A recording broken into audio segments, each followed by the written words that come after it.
Кој и зошто овозможил разузнавачот Киро Тодоровски, кој беше правосилно условно осуден да добие безбедносен сертификат со степен државна тајна и да биде испратен како представник на Агенцијата за разузнавање во Виена, е прашање кој го наметна политичката партија Левица, но бара одговор од институциите, но и од претседателката на државата Гордана Силјановска-Давкова и владеачката ВМРО ДПМН.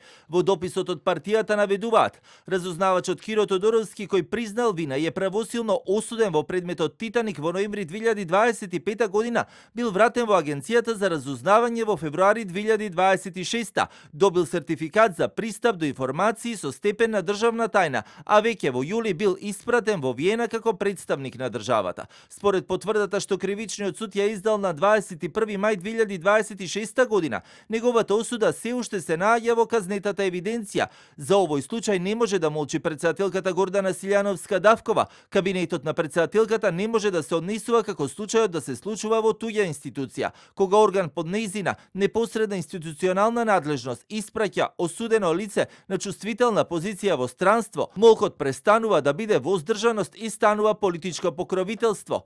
Телевизија 24 побара вчера, но и денеска став од кабинетот на претседателката Гордана Силјановска-Давкова, но одговор не добивме. Од ВМРО ДПМН пак само кратко за телевизија 24 велат: во однос на обвинувањата на политичката партија Левица, нашиот став е дека целокупната процедура е во целост испочитувана во постапката која е класифицирана.